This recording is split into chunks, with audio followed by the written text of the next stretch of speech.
विश्व का एक विशाल देश दो टुकड़ों में है। मैंने इसका जिक्र दो ध्रुवीय विश्व का अंत और उसके साथ ही अमेरिकी वर्चस्व, इन दो अध्यायों में मैंने किया था। और वो देश था अमेरिका, और देश है अमेरिका जो दो टुकड़ों में है। दो टुकड़ों से मेरा तात्पर्य है मेनलैंड, जहाँ पर उसके 51 राज्य हैं, उसके उत्तर में कनाडा है, आप देख सकते हैं, और कनाडा के ऊपर कोने में अलास्का है। अलास्का अमेरिका का ही एक हिस्सा है। तो यदि अलास्का जाना हो तो हमें समुद्री रास्ते से कनाडा को बाईपास करते हुए जाना होगा अमेरिका से। उसी प्रकार पाकिस्तान की भी स्थिति थी 1971 के पहले। 1947 में जब भारत पाकिस्तान आज़ाद हुए तो मुसलमानों की बहुलता के आधार पर पाकिस्तान जो है वह दो भागों में बना, एक पश्चिमी पाकिस्तान और एक पूर्वी पाकिस्तान। पूर्वी पाकिस्तान आप देखेंगे वह क्षेत्र है जिसे आज हम बांग्लादेश कहते हैं। 1971 के पहले ये दोनों एक ही देश का हिस्सा थे, पाकिस्तान। आप समझ सकते हैं कितनी कठिनाई हुई होगी इन दोनों देशों को, दोनों हिस्सों को एक देश के रूप में चलाने में, तत्कालीन शासन को। लेकिन चूंकि अंग्रेज ऐसी स्थितियां छोड़ गए थे कि मुस्लिम बहुल राष्ट्र अलग रहें, तो इस प्रकार ये मुस्लिम बहुल क्षेत्र अलग हो गए। और जो पाकिस्तान था, ईस्ट पाकिस्तान जिसे हम बोलते हैं, वो ईस्ट पाकिस्तान बंगाल और आसाम के कुछ हिस्सों को लेकर बनाया गया था, जो मुस्लिम बहुल था। अब यहाँ पर स्थिति कुछ बदलने लगी। जब ये भारत बीच में है और दो हिस्से उसके दूर दूर हैं, इन दो हिस्सों में पश्चिमी पाकिस्तान ज़्यादा ताकतवर था, ज़्यादा शक्तिशाली था, उसकी बहुलता थी और उसका इस पर दबाव भी था। यानी पश्चिमी पाकिस्तान पूर्वी पाकिस्तान पर हावी था। और हावी से तात्पर्य है कि वह पूर्वी पाकिस्तान के हितों की चिंता नहीं करता था।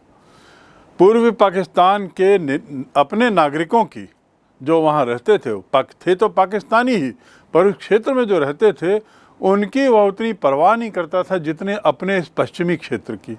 परिणाम क्या हुआ कि पूर्वी पाकिस्तान के लोग नाराज़ चल रहे थे।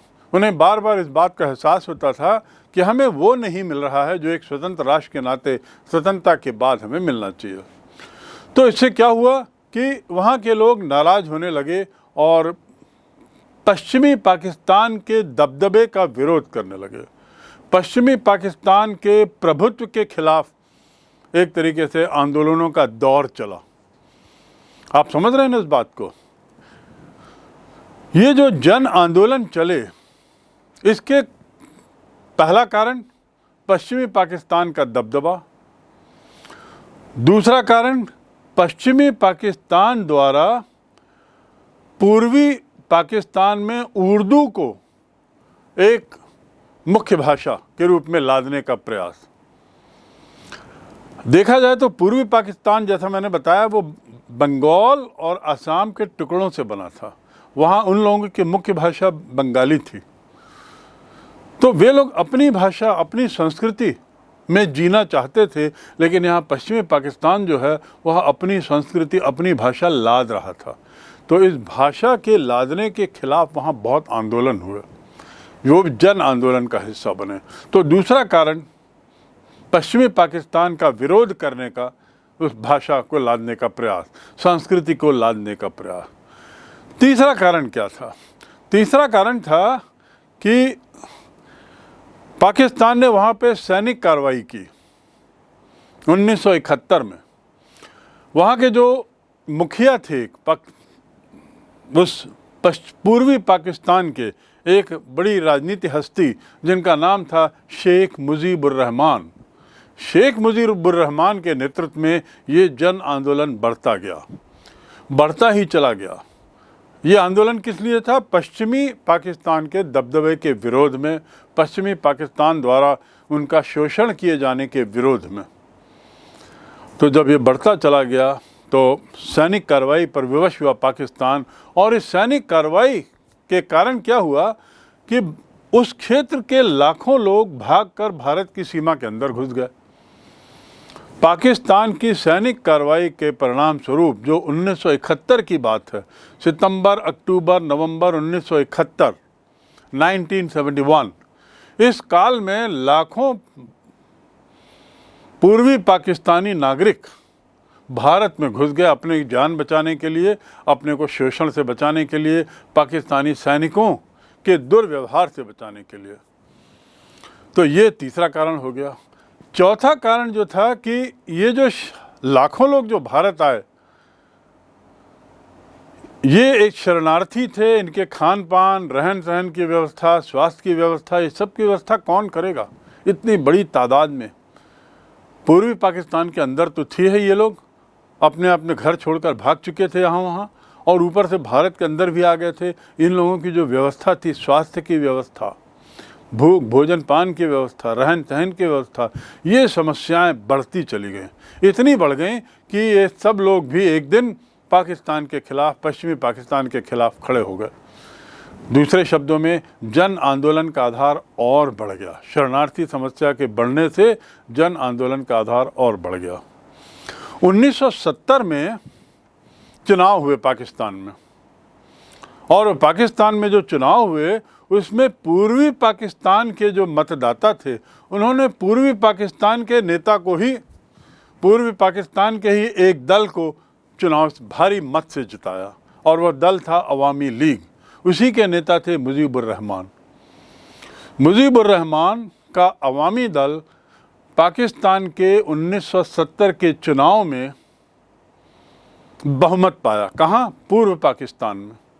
लेकिन उसे सैनिक सत्ता ने मानने से अस्वीकार कर दिया, और पश्चिमी पाकिस्तान के नेताओं ने इसे निरस्त करते हुए प्रस्तावित संविधान सभा जो थी, जिसका काम था संविधान बनाने का कार्य, उसे नहीं माना। तो ये तो हुई पृष्ठभूमि कि नहीं माना 1970 का चुनाव। मैंने कारण बता दिए पूर्वी पाकिस्तान के नागरिकों का पश्चिमी पाकिस्तान की सरकार से नाराज होने के कारण। उसके बाद मैंने आपको बताया कि 1970 के चुनाव में क्या हुआ, और ये पराकाष्ठा थी पश्चिमी पाकिस्तान के दबदबे की। उसने इस चुनाव परिणाम को स्वीकार करने से मना कर दिया। अंततः क्या हुआ? 1970 के चुनाव के बाद मुजीबुर रहमान और अवामी लीग ने जो आंदोलन छेड़े, पश्चिमी पाकिस्तान की फ़ौज ने मुजीबुर रहमान को गिरफ्तार किया, और उनकी गिरफ्तारी के साथ ही उसकी प्रतिक्रिया स्वरूप पूर्वी पाकिस्तान में और बड़ा जन आंदोलन प्रारंभ हुआ, जो हम एक तरीके से कहते हैं मुक्ति वाहिनी। पूर्वी पाकिस्तान की जो फ़ौज थी, तथाकथित फ़ौज, उसका नाम मुक्ति वाहिनी था, और उन्होंने पश्चिमी पाकिस्तान के विरोध में बहुत बड़े स्केल में एक तरीके से विद्रोह शुरू किया। पश्चिमी पाकिस्तान के जो जनरल थे, जनरल याहिया खान, उन्होंने काफ़ी दमन की कोशिश की, दमनकारी नीति अपनाई, सैनिक हमले किए और कुचलने के लिए हर तरीके से प्रयास किया। हजारों लाखों लोगों को मारा, और लाखों लोग शरणार्थी बनकर भारत की ओर आए। ये बंगाली शरणार्थी थे, अधिकतर लोग बंगाली शरणार्थी। क्यों? क्योंकि ये पश्चिमी पाकिस्तान के द्वारा लादी जाने वाली संस्कृति के खिलाफ थे। भारत के सामने जो समस्या थी, उसका निराकरण उसने इस तरीके से किया कि उसने बंगाली शरणार्थियों की मांगों का समर्थन किया। दूसरे शब्दों में अवामी लीग और मुजीबुर रहमान का समर्थन किया, क्योंकि उनकी मांग उनको जायज़ लगी, और इसके परिप्रेक्ष्य में भारत ने उन्हें सैन्य सहायता दी। किसे? पूर्वी पाकिस्तान की अवामी लीग मुक्ति वाहिनी को सैनिक सहायता दी। एक तरीके से भारत के द्वारा पूर्वी पाकिस्तान को सैनिक सहायता दिए जाने का अर्थ क्या हुआ कि भारत और पाकिस्तान के बीच का युद्ध, और दिसंबर 1971 में दोनों के बीच में युद्ध हुआ। उस युद्ध में पूर्वी पाकिस्तान की मुक्ति वाहिनी की विजय हुई, पश्चिमी पाकिस्तान की भारत से पराजय हुई और इस प्रकार उस क्षेत्र का एक नए राष्ट्र के रूप में उदय हुआ। अर्थात जो कारण मैंने बताए, पूर्वी पाकिस्तान की नाराज़गी के कारण, पूर्वी पाकिस्तान के में हो रहे आंदोलन, अवामी लीग और मुजीबुर रहमान, ये सब किस चीज़ की पृष्ठभूमि है? एक नए राष्ट्र के उदय के कारण। राष्ट्र का नाम क्या? बांग्लादेश। तो इस प्रकार 1971 के बाद का नक्शा बदल गया। पश्चिमी पाकिस्तान पाकिस्तान कहलाया, पूर्वी पाकिस्तान बांग्लादेश कहलाया और मुजीबुर रहमान वहाँ के प्रथम संविधान संशोधन के प्रथम मुखिया बने। ये तो बांग्लादेश के उदय तक की कहानी है। बांग्लादेश का उदय कैसे हुआ और क्यों हुआ, इसका उत्तर आपको मिला। बांग्लादेश के द्वारा विद्रोह के क्या कारण थे, भारत ने किस प्रकार बांग्लादेश को मदद की, ये आपको उत्तर मिल गया। जैसे ही मुजीबुर रहमान ने सत्ता संभाली, उसके कुछ महीनों बाद उन्होंने वहाँ की पद्धति को थोड़ा सा बदल दिया। प्रारंभ में जो उन्होंने संविधान बनाया वो धर्मनिरपेक्षता, लोकतांत्रिक और समाजवादी देश था, जैसा भारत है। धर्मनिरपेक्ष, लोकतांत्रिक और समाजवादी देश जैसा भारत था, ये तो प्रारंभ में। लेकिन बाद में उन्होंने इसमें परिवर्तन करने का प्रयास किया और अध्यक्षात्मक प्रणाली लाने की कोशिश की। अध्यक्षात्मक प्रणाली क्या होती है? जैसे अमेरिका में है, जहाँ राष्ट्रपति में सारी सत्ता केंद्रित होती है। दूसरे शब्दों में मुजीबुर रहमान एक प्रतिनिधित्व प्रणाली से हटकर अब एक तरीके से अध्यक्षात्मक प्रणाली लेने के पीछे उनका मकसद था सारी ताकतों को अपने हाथ में करना। ऐसा होते देखना वहाँ की सेना को नागवार गुजरा। ये मैं दूसरे स्टेज की बात कर रहा हूँ, मुजीबुर रहमान के सत्ता संभालने के बाद के घटनाक्रम की बात कर रहा हूँ। तो सत्ता संभालने के बाद उनके द्वारा जो प्रस्तावित परिवर्तन थे राजनीतिक ढांचे में, वह परिवर्तन सेना को पसंद नहीं आया। उसने विरोध किया, विद्रोह किया और अंत में मुजीबुर रहमान की 1975 में उनके खिलाफ विद्रोह करके, संघर्ष करके मुजीबुर रहमान को मार डाला। वे सेना के हाथों मारे गए। जियाउर रहमान जो तत्कालीन जनरल थे, उन्होंने सत्ता संभाली, सैनिक शासक के रूप में कुछ समय तक शासन किया। फिर उसके बाद एक लोकतांत्रिक ढांचा दिखाने के लिए जियाउर रहमान ने एक पार्टी बनाई। लोकतांत्रिक ढांचा दिखाने के लिए उन्होंने एक पार्टी बनाई और उस पार्टी का नाम बांग्लादेश नेशनल पार्टी रखा। लेकिन ये एक पार्टी सत्ता रही। यदि एक पार्टी सत्ता है तो जो चुनाव होंगे उसमें स्वाभाविक था उनकी पार्टी जीतेगी। तो 1979 में जियाउर रहमान का दल चुनाव में जीतता है। जो 1975 से शासन में हैं वो जीतता है और उसके बाद घटनाक्रम कुछ ऐसा बढ़ता है कि बांग्लादेश की जनता जियाउर रहमान के इस बदलते तेवर से के विरोध में जाती है और फिर जन आंदोलन शुरू होता है। फिर लोकतंत्र के लिए आंदोलन शुरू होता है और जनरल इरशाद जो तत्कालीन जनरल थे, अब वे सत्ता में आते हैं, वे विरोध करते हैं और उसके बाद 5 सालों के लिए वो राष्ट्रपति चुने जाते हैं। कौन? जनरल इरशाद। जनता का व्यापक विरोध जारी रहता है क्योंकि जनता तो लोकतंत्र चाह रही थी, सैनिक सत्ता नहीं। वो तो लोकतंत्र के पक्ष में उसने आंदोलन किया था। बांग्लादेश का जन्म भी लोकतांत्रिक आंदोलन के लिए हुआ था। अवामी लीग और मुजीबुर रहमान और मुक्ति वाहिनी, इनका लोकतंत्र पर अटूट विश्वास था। स्वाभाविक है जनता के बढ़ते दबाव के परिप्रेक्ष्य में अब 1990 में जनरल इरशाद ने सत्ता छोड़ दी। मैं पुनः बता दूं, 1975 में बांग्लादेश, मुजीबुर रहमान की हत्या, 75 से 79 इरशाद, 79 से इरशाद फिर चुनाव जीतते हैं, लेकिन जियाउर रहमान चुनाव जीतते हैं और इरशाद सत्ता में आते हैं वापस।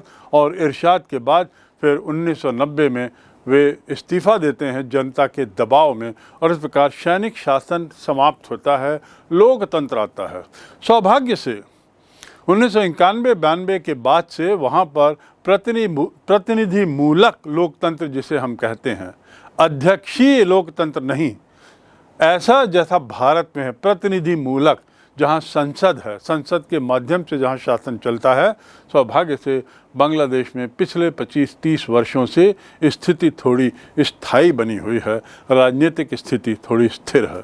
और तो और बांग्लादेश के इन चुनावों में वहाँ की महिलाएं सामने आ रही हैं। तो बांग्लादेश की स्थिति वर्तमान में ये है कि वहाँ बहुदलीय प्रजातंत्र प्रणाली, प्रतिनिधि मूलक प्रजातंत्र वहाँ पर जारी है, और स्थिति, राजनीतिक स्थिति कुछ हद तक स्थिर है। पाकिस्तान में राजनीतिक अस्थिरता, बांग्लादेश की राजनीतिक अस्थिरता, और वर्तमान में दोनों जगह लोकतंत्र का कुछ लंबे समय तक रहना, ये एक इन दो देशों की विशेषताएं रहीं।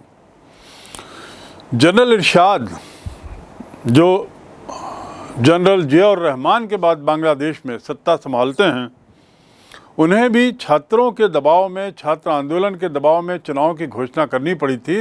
यद्यपि वो चुनाव में जीते, 5 वर्षों के लिए चुने गए थे, लेकिन फिर भी उनकी नेशनल पार्टी उसे इस्तीफ़ा देना पड़ा, और उन्हें जनरल इरशाद को स्वयं इस्तीफ़ा देना पड़ा, और अंततः वहाँ पर लोकतंत्र लगभग 1992-93 से चल रहा है। यदि हम इन दोनों देशों की बात करें, पश्चिमी पाकिस्तान और पूर्वी पाकिस्तान की, और असल में पाकिस्तान और बांग्लादेश की, तो दोनों देशों में जो समानताएं हम पाते हैं राजनीतिक मामले में, वो ये है कि बांग्लादेश और पाकिस्तान दोनों में कभी लोकतांत्रिक व्यवस्था रही, कभी सैनिक शासन रहा। दूसरा, वर्तमान में गत 20 वर्षों के आसपास से दोनों ही देशों में लोकतंत्र की बयार एक तरीके से चल रही है। जनता की आवाज़, जनता का मत मायने रखता है। तीसरी बात, इस सब के बावजूद आज भी, यद्यपि पिछले 20 साल से वहाँ स्थितियाँ थोड़ी सी बेहतर हुई हैं, लेकिन उसके बावजूद सदैव राजनीतिक अस्थिरता का वातावरण इन दोनों देशों में बना रहता है। ये अपने सैनिक शासन या अध्यक्षात्मक प्रणाली को ही ये लोग एक तरीके से लोकतंत्र मानते हैं। यहाँ के जो शासक हैं, जो सैनिक सत्ता चला रहे हैं, और या अध्यक्ष के रूप में जो वहाँ शासन कर रहे हैं बांग्लादेश में, ये लोग बार बार कोशिश करते हैं कि यही लोकतांत्रिक तरीके से हम लोग की सरकार आई है और चला रहे हैं। मैंने जैसे आपको बताया कि पाकिस्तान में तो पश्चिमी देशों और अमेरिका की सतत नज़र रहती है कि वहाँ पर सैनिक सत्ता बनी रहे, और जितनी ज़्यादा सैनिक सत्ता ताकतवर होगी इन देशों के लिए वो उतना ही अच्छा होगा। असमानताओं की ओर थोड़ा दृष्टि डालें इन दोनों देशों में। पाकिस्तान में लोकतांत्रिक सरकार के लिए वातावरण तैयार होता ही नहीं, इससे पहले ही वातावरण तैयार हो सैनिक सत्ता आ जाती है। और इसका कारण क्या है कि अंतर्राष्ट्रीय मंच से उनके सैनिक प्रमुखों को मिलने वाला समर्थन। मैं फिर से दोहरा दूं, पाकिस्तान में यद्यपि मैंने पूर्व में बताया है कि मीडिया, मानवाधिकार, इस मामलों में वहाँ थोड़ी जड़ें गहरी हैं, लेकिन लोकतांत्रिक वातावरण जो है वो वहाँ तैयार ही नहीं हो पा रहा है। तैयार होता है और सैनिक सत्ता हावी होने लगती है। आज भी इमरान खान प्रधानमंत्री यद्यपि हैं, लेकिन यदि कोई अंतर्राष्ट्रीय मामलों में निर्णय लेने की बात आती है तो सैनिक सत्ता की आवाज़ ज़्यादा बुलंद दिखाई देती है। और उसका कारण क्या? क्योंकि अमेरिका या पश्चिमी देश सैनिक सत्ता को प्राथमिकता देते हैं पाकिस्तान के मामले में। बांग्लादेश की स्थिति थोड़ी अलग है। ये है असमानता, पाकिस्तान से असमानता राजनीतिक मामले में। वहाँ जनता सतत रूप से सड़क पर आती है, जनता सतत रूप से आवाज़ उठाती है, निरंतर विरोध करती है। और बांग्लादेश में जब तक लोकतांत्रिक सत्ता आती नहीं है तब तक वो आंदोलन चलता रहता है। ये 1971 में भी हुआ, यही स्थिति 1989 के आसपास भी हुई और उसके बाद भी होती रही। और जब भी वहाँ की स्थितियाँ कुछ गड़बड़ाती हैं तो जनता जो है सड़क में आने में नहीं हिचकती। ये पाकिस्तान और बांग्लादेश की स्थितियों में अंतर है। पाकिस्तान बांग्लादेश दोनों पूर्ववर्ती एक ही राष्ट्र, समानताएं असमानताएं